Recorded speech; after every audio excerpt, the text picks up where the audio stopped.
Bonjour et bienvenue dans ce premier podcast. Il m'a paru évident de devoir vous expliquer un peu l'histoire de ma médiumnité. J'ai mis du temps à comprendre et aujourd'hui encore je me questionne. Je m'appelle Mélina, je vis avec une médiumnité développée depuis toujours. Aujourd'hui, j'ai envie de vous partager mon parcours jusqu'à en faire mon métier. Enfant, je n'avais pas conscience de mes capacités. Et surtout, je pensais que tout le monde était comme moi. J'avais de forts ressentis sur les relations humaines. Je savais pourquoi certaines personnes se disputaient ou au contraire s'entendaient bien, sans qu'on m'explique les choses bien sûr. Je comprenais l'implicite, et dans mes propres rapports humains aussi, bien sûr. Parallèlement, je découvre que je devine des faits. Un exemple, j'ai appris à jouer à la belote à 7 ans, avec annonce. Il m'arrivait très souvent de savoir que telle ou telle personne avait une annonce, une tierce, un carré. À ce moment-là, je suis empathique, intuitive, voyante, mais sans comprendre ces images que j'ai en tête. Je n'ai pas encore de contact avec des défunts, mais je crois que par peur, je ferme ça. Je suis une enfant anxieuse. J'ignorais qu'une étape essentielle à ma médiumnité allait se produire quelques années plus tard. J'avais 14 ans. Un soir, en famille, après le repas, on regardait le tirage du tapis vert à la télévision. Le tapis vert, pour ceux qui l'ont connu, c'était un jeu de hasard, un peu comme le loto aujourd'hui, avec des roues qui tournaient, mais c'était pas une boule qui tombait, mais une carte. Pique, cœur, carreau, trèfle, 4 roues, 4 cartes. Une petite lumière s'allumait dans la seconde qui précédait, et puis la carte tombait. Et ce soir-là, à chaque fois que la petite lumière s'est allumée, j'ai annoncé la carte qui est tombée. Et j'ai ainsi annoncé les 4 cartes qui sont tombées. Vous comprenez mieux le titre de mon podcast. Comment un jeu de hasard m'a fait devenir médium. Ça a été pour moi le réel moment, le réel facteur déclencheur où j'ai pris conscience que non, je n'étais pas comme tout le monde. La réaction de ma famille ce jour-là m'a permis de comprendre que ma capacité n'était pas celle de tout le monde. Et ce moment-là a marqué un tournant dans l'ouverture de mon canal. Sont alors apparus mes premiers rêves prémonitoires. Alors, les premiers rêves prémonitoires étaient pour des détails. Par exemple, je me souviens d'une fois où je me suis visualisée arrivant au lycée, puisque j'étais à cette époque en âge d'aller au lycée. En retard, loupant mon premier cours qui était le cours de sport, j'étais capable de vous décrire ma tenue vestimentaire, de vous décrire l'amie qui m'attendait dans le couloir du bâtiment et comment elle était habillée. Ça s'est produit le lendemain ou 2 jours après. Donc c'était vraiment pour des détails. Au même âge, j'avais 15 ans, quand ma sœur, qui a 6 ans de plus que moi, a décidé de m'offrir mon premier tarot divinatoire. Elle me racontera plus tard qu'elle a vraiment réalisé mes capacités lors de cette soirée où j'ai annoncé les cartes du tirage du tapis vert. Mais qu'elle savait depuis l'enfance, quand on jouait ensemble, que j'avais quelque chose, puisque je jouais toujours à des jeux de magie blanche, alors que c'était pas du tout dans les dessins animés qu'on regardait à notre époque. Et elle avait remarqué que je savais, quand on jouait à la belote ensemble, que certaines personnes avaient des annonces et que j'étais particulièrement empathique et intuitive. Donc, elle m'offre mon premier tarot divinatoire. Et je commence à tirer les cartes à mes amis, à leurs amis. De ces tirages de cartes m'est resté un petit cahier dans lequel je notais les questions posées et les réponses. Mais avant de vous en dire plus sur le rôle de ce cahier, et de ma médiumnité donc, je me dois de vous parler de mes rêves prémonitoires. Ils se sont installés par période, pendant toute mon adolescence.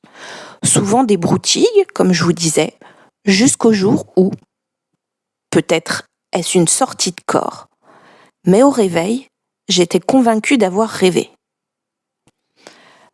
Je vais vous raconter ce rêve ou cette sortie de corps.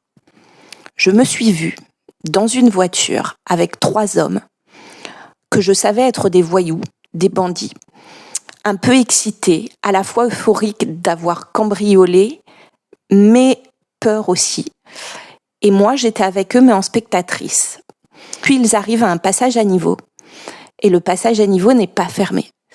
Et là, ils se font percuter par un train. La voiture se fait percuter par un train qui arrive. Et comme je suis dans la voiture, eh bien moi, j'atterris dans le train saine et sauve. Mais je sais qu'eux sont morts.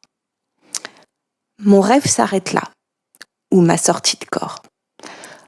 Le lendemain, je me fais réveiller par mon radio-réveil, par la radio, et par les informations qui annoncent que dans l'est de la France, 3 bandits qui venaient de commettre un cambriolage sont décédés à un passage à niveau percuté par un train.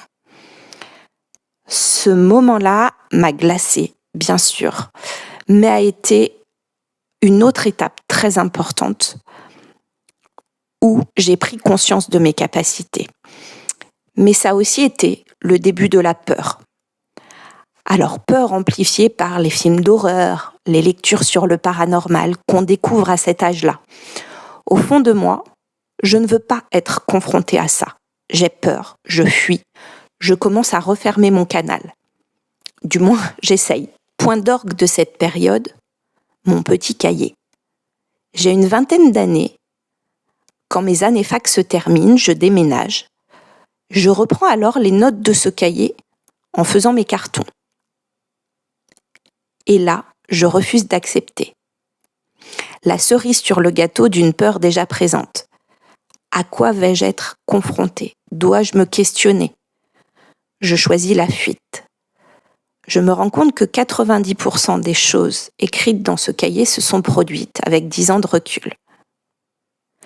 Je m'ouvre alors à la vie, je me lance dans mon métier de professeur des écoles. J'essaye de tout refermer, mais je n'y arrive pas. On ne peut pas tout refermer. Pourtant, je tirais un peu les cartes. Je ne lisais plus rien qui se rapprochait de près ou de loin au paranormal. Alors, les premières images sont apparues. J'avais une trentaine d'années. Enfin, j'ai tort de dire qu'elles sont apparues. Elles étaient déjà présentes. Mais je n'en avais pas conscience, je pensais qu'elles venaient de mon cerveau.